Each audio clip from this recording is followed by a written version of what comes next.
आज का हमारा पहला क्वेश्चन है, ज्ञानपीठ पुरस्कार किस क्षेत्र में दिया जाता है। तो अगर आपको इसका आंसर पता है तो आप अपना आंसर लगा सकते हैं। तो यहाँ पर इसका राइट आंसर ऑप्शन ए हो जाएगा, साहित्य। साहित्य के क्षेत्र में ज्ञानपीठ पुरस्कार प्रतिवर्ष दिया जाता है। आपको ध्यान रखना है कि साहित्य के क्षेत्र में दिए जाने वाला ज्ञानपीठ पुरस्कार सर्वोच्च पुरस्कार है। नेक्स्ट क्वेश्चन देते हैं, विश्व स्वास्थ्य दिवस कब मनाया जाता है। तो देखिए ये जो क्वेश्चन है ये भी काफी इंपॉर्टेंट है, क्योंकि ये क्वेश्चन भी एग्जाम में कई बार पूछा जा चुका है। तो अगर आपको इसका भी आंसर पता है तो आप अपना आंसर लगा सकते हैं। तो यहाँ पर इसका राइट आंसर ऑप्शन बी हो जाएगा, 7 अप्रैल। 7 अप्रैल को विश्व स्वास्थ्य दिवस मनाया जाता है, तो आपको ध्यान रखना है। और देखिए मैं आपको बता दूं, मैं जितने भी आपके लिए क्वेश्चन लेकर आता हूँ ये ऑब्जेक्टिव टाइप के, तो आपको इन क्वेश्चन से बहुत हेल्प मिलती होगी, क्योंकि अगर आपको किसी क्वेश्चन के बारे में पता है तो आपका रिवाइज हो जाता है। अगर आपको नहीं पता है तो आप इन्हें याद कर सकते हैं। चलिए नेक्स्ट क्वेश्चन देते हैं। क्वेश्चन नंबर 3 है, सनसाइन विटामिन है। देखिए ये जो क्वेश्चन है ये काफी आसान क्वेश्चन, आपको पता भी होगा, लेकिन घुमा फिराकर क्वेश्चन इस तरह के पूछे जाते हैं। इस क्वेश्चन में कुछ नहीं है, आपको सिर्फ बताना है कि सनसाइन यानी कि जो सूर्य की चमक, सूर्य की रोशनी से जो हमें विटामिन प्राप्त होता है वो कौन सा होता है। तो अगर आपको भी इसका आंसर पता होगा तो यहाँ पर इसका राइट आंसर ऑप्शन सी हो जाएगा, विटामिन डी। सूर्य से हमें विटामिन डी प्राप्त होता है, तो आपको ध्यान रखना है। नेक्स्ट क्वेश्चन देते हैं, छिली हुई सब्जियों को धोने से कौन सा विटामिन निकल जाता है। देखिए ये जो क्वेश्चन है ये रेलवे ग्रुप डी के जो अभी हाल ही में एग्जाम हुए हैं उनमें एक दो बार पूछा गया था कि छिली हुई सब्जियों को धोने से उनमें कौन सा विटामिन नष्ट हो जाता है या निकल जाता है। तो विटामिन सी नष्ट हो जाता है, तो यहाँ पर इसका सही आंसर ऑप्शन बी हो जाएगा, विटामिन सी। और देखिए विटामिन सी का आपको नाम ध्यान रखना है क्या होता है, स्कर्विक अम्ल विटामिन सी का रासायनिक नाम होता है। और देखिए अगर आपको सभी विटामिनों के रासायनिक नाम और उनसे होने वाले, उनकी कमी से होने वाले रोग आपको पता करने हैं तो मैं आपके लिए वीडियो बना सकता हूं, तो आप कमेंट में हमें बताइएगा। चलिए नेक्स्ट क्वेश्चन देखते हैं। क्वेश्चन नंबर 5 है, केंचुए में कितनी आंखें होती हैं। तो आप भी इसका आंसर लगा सकते हैं। तो यहाँ पर इसका राइट आंसर ऑप्शन डी हो जाएगा, कोई नेत्र नहीं, यानी कि केंचुए में कोई भी आंख या कोई नेत्र नहीं होता है। तो देखिए आपको ध्यान रखना है, केंचुए को ही किसान का मित्र कहा जाता है। नेक्स्ट क्वेश्चन देते हैं, भारत संविधान के किस भाग में मूल कर्तव्य का वर्णन किया गया है। इस क्वेश्चन में बताना है कि भारतीय संविधान के किस भाग में मूल कर्तव्यों का वर्णन किया गया है। तो यहाँ पर इसका सही आंसर ऑप्शन डी हो जाएगा, भाग 4 के क में मूल कर्तव्यों को जोड़ा गया है। आपको ध्यान रखना है कि जो 42वां संविधान संशोधन किया गया था 1976, उसी के अनुसार मूल कर्तव्य को भारतीय संविधान में जोड़ा गया था भाग 4 के क में। और आपको ये भी ध्यान रखना है कि वर्तमान में हमारे मूल कर्तव्य कितने हैं, 11 मूल कर्तव्यों की संख्या है, आपको ये भी ध्यान रखना है। चलिए अगला क्वेश्चन देते हैं। क्वेश्चन नंबर 7 है, संविधान संशोधन का संबंध संविधान के किस भाग से है। इस क्वेश्चन में आप बताना है कि संविधान संशोधन भारतीय संविधान के किस भाग से संबंधित है।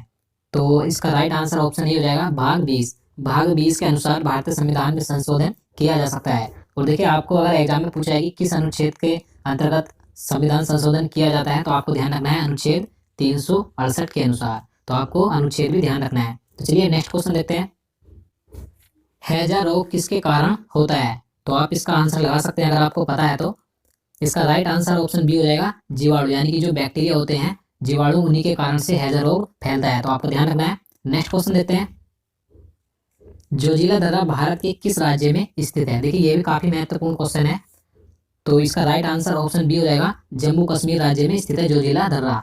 और देखिए आपको एक पॉइंट और ध्यान रखना है कि ये जो दर्रा है श्रीनगर और लेह मार्ग को जोड़ता है, तो आपको ये भी ध्यान रखना है, क्योंकि आपसे एग्जाम में ये भी पूछा जा सकता है। नेक्स्ट क्वेश्चन देते हैं। क्वेश्चन नंबर 10 है, भारत सरकार का सर्वोच्च विधि अधिकारी कौन होता है। तो यहाँ पर इसका राइट आंसर ऑप्शन सी हो जाएगा, अटॉर्नी जनरल। देखिए अटॉर्नी जनरल को ही महान्यायवादी बोला जाता है, तो आपको ध्यान रखना है कि भारत सरकार का सर्वोच्च विधि अधिकारी महान्यायवादी यानी कि अटॉर्नी जनरल होता है। और देखिए अगर हम बात करें कि महान्यायवादी की नियुक्ति कौन करता है, तो राष्ट्रपति के द्वारा ही इसकी नियुक्ति की जाती है, तो आपको ये भी ध्यान रखना है। चलिए नेक्स्ट क्वेश्चन देखते हैं, हल्दी घाटी का युद्ध 1576 ईस्वी में किन के बीच हुआ था। तो 4 ऑप्शन आपको दिए गए हैं, आप इसका आंसर लगा सकते हैं। तो यहाँ पर इसका राइट आंसर ऑप्शन ए हो जाएगा, अकबर एवं महाराणा प्रताप के बीच हल्दी घाटी का युद्ध 1576 ईस्वी में हुआ था। नेक्स्ट क्वेश्चन देखते हैं, रेबीज के टीके की खोज किसने की थी। देखिए ये क्वेश्चन कई बार एग्जाम में पूछा जा चुका है, तो आपको जरूर ध्यान रखना है कि रेबीज के टीके की खोज लुई पास्चर ने की थी। तो यहाँ पर इसका सही आंसर ऑप्शन डी हो जाएगा। अगला क्वेश्चन देखते हैं। क्वेश्चन नंबर 13 है, शरीर में आयरन की कमी से कौन सी बीमारी होती है, यानी कि शरीर में अगर आयरन यानी कि लोहे की कमी हो जाए तो कौन सी बीमारी या कौन सा रोग हो जाता है? तो यहाँ पर इसका सही आंसर ऑप्शन ए हो जाएगा, एनीमिया रोग हो जाता है लोहे की कमी से। आपको ध्यान रखना है कि सबसे ज्यादा ज्यादा जो लोहा पाया जाता है पालक में पाया जाता है। अगला क्वेश्चन देखते हैं, अलमाटी बांध कृष्णा नदी पर किस राज्य में स्थित है?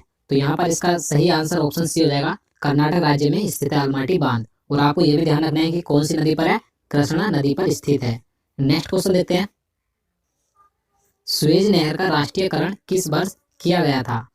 तो यहाँ पर इसका सही आंसर ऑप्शन डी हो जाएगा, 1956 ईस्वी में सुएज नहर का राष्ट्रीयकरण किया गया था। आपको ध्यान रखना है कि ये जो सुएज नहर है ये लाल सागर और भूमध्य सागर को आपस में जोड़ती है और इसकी जो लंबाई है 165 किलोमीटर इसकी लंबाई भी है, तो आपको इसकी लंबाई भी ध्यान रखनी है। अगला क्वेश्चन देखते हैं, क्वेश्चन नंबर 16 है, प्रतिरोध का एसआई मात्रक क्या होता है? देखिए जितने भी एसआई मात्रक होते हैं अधिकतर एग्जाम में पूछे जाते हैं, तो आपको सभी एसआई मात्रक याद कर लेने हैं, या मैं आपको इनका एक अलग से वीडियो बना दूं, आप हमें कमेंट में बताइएगा। तो यहाँ पर प्रतिरोध का एसआई मात्रक पूछा गया है, तो इसका सही आंसर ऑप्शन हो जाएगा ओम, यानी कि प्रतिरोध का एसआई मात्रक होता है। अगला क्वेश्चन देखते हैं, मायोपिया का अर्थ होता है। देखिए ये जो मायोपिया है इसका आपको अर्थ बताना है कि इसका अर्थ क्या होता है, किसे बोला जाता है? तो निकट दृष्टि दोष को ही मायोपिया बोला जाता है, तो आपको ध्यान रखना है। और देखिए निकट दृष्टि दोष को दूर करने के लिए किस लेंस का प्रयोग किया जाता है? आपका लेंस का प्रयोग किया जाता है। और अगर हम बात करें कि दूर दृष्टि दोष को क्या बोला जाता है, तो आपको ध्यान रखना है हाइपरोपिया बोला जाता है दूर दृष्टि दोष को। और इसके निवारण में किस लेंस का प्रयोग किया जाता है? उत्तल लेंस का प्रयोग किया जाता है।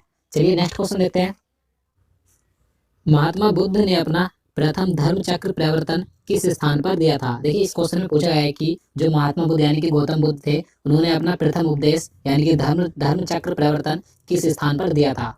तो यहाँ पर इसका सही आंसर ऑप्शन बी हो जाएगा, सारनाथ में उन्होंने अपना प्रथम उपदेश दिया था। और आपको ध्यान रखना है कि ये जो प्रथम उपदेश था ये क्या कहलाया था? धर्म चक्र प्रवर्तन कहलाया था। नेक्स्ट क्वेश्चन देखते हैं, क्वेश्चन नंबर 19 है, भारत की सबसे बड़ी बहुउद्देशीय नदी घाटी परियोजना कौन सी है? तो आपको 4 ऑप्शन दिए गए हैं, अगर आपको पता है तो आप आंसर लगा सकते हैं। तो यहाँ पर इसका राइट आंसर ऑप्शन बी हो जाएगा, भाखड़ा नागल परियोजना। ये भारत की सबसे बड़ी बहुउद्देशीय नदी घाटी परियोजना है और ये सतलज नदी पर स्थित, आपको ये भी ध्यान रखना है, हिमाचल प्रदेश में सतलज नदी पर स्थित है। नेक्स्ट क्वेश्चन देते हैं, क्वेश्चन नंबर 20 है, गोकाक जलप्रपात किस जिले में स्थित है? तो ये कर्नाटक राज्य के बेलगाम जिले में स्थित है, तो यहाँ पर इसका सही आंसर ऑप्शन ही हो जाएगा बेलगाम में। नेक्स्ट क्वेश्चन लेते हैं, किस देश को पहले निप्पन के नाम से जाना जाता था? यानी कि किस देश को पहले निप्पन कहा जाता था, आपको बताना है। तो यहाँ पर इसका सही आंसर ऑप्शन डी हो जाएगा, जापान। जापान को पहले निप्पन के नाम से जाना जाता था। अगला क्वेश्चन लेते हैं, क्वेश्चन नंबर 22 है, काला शीशा किसे कहा जाता है? तो इसका राइट आंसर ऑप्शन ए हो जाएगा, ग्रेफाइट को काला शीशा कहा जाता है, आपको ध्यान रखना है। नेक्स्ट क्वेश्चन लेते हैं, उजला सोना कहलाता है। अब आपको बताना है कि उजला सोना क्या कहलाता है, यानी कि किसे कहा जाता है? तो कपास उजला सोना कहलाता है, तो यहाँ पर इसका सही आंसर ऑप्शन सी हो जाएगा। नेक्स्ट क्वेश्चन है, मछली के हृदय में कितने प्रकोष्ठ यानी कि चैम्बर या कक्ष होते हैं? तो यहाँ पर इसका राइट आंसर ऑप्शन बी हो जाएगा, मछली के हृदय में 2 चैम्बर या कक्ष होते हैं, आपको ध्यान रखना है। और अगर हम बात करें कि मनुष्य के हृदय में कितने कक्ष होते हैं, तो 4 कक्ष होते हैं। और मेंढक की अगर बात करें तो मेंढक में 3 होते हैं, तो आपको ये तीनों ध्यान रखने हैं।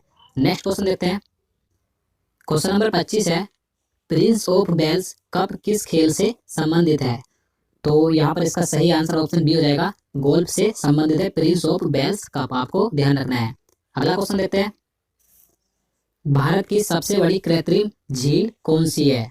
तो यहाँ पर इसका राइट आंसर ऑप्शन हो जाएगा, गोविंद बल्लभ पंत सागर भारत की सबसे बड़ी कृत्रिम झील है और ये यूपी के सोनभद्र में स्थित है, आपको ध्यान रखना है। अगला क्वेश्चन देखते हैं, क्वेश्चन नंबर 27 है, इंडिका किसकी रचना है? तो देखिए काफी आसान क्वेश्चन है, आप इसका आंसर लगा सकते हैं। तो इसका राइट आंसर ऑप्शन हो जाएगा, मेगास्थनीज की ये रचना है इंडिका, आपको ध्यान रखना है। अगला क्वेश्चन देखते हैं, लाख बक्स किसे कहा जाता था? तो देखिए लाख बक्स की उपाधि यानी कि लाख बक्स किसे कहा जाता था? तो कुतुबुद्दीन ऐबक को लाख बक्स कहा जाता था, तो यहाँ पर इसका सही आंसर ऑप्शन ए हो जाएगा। नेक्स्ट क्वेश्चन है, क्वेश्चन नंबर 29 है, 1 रुपए के नोट पर किसके हस्ताक्षर होते हैं?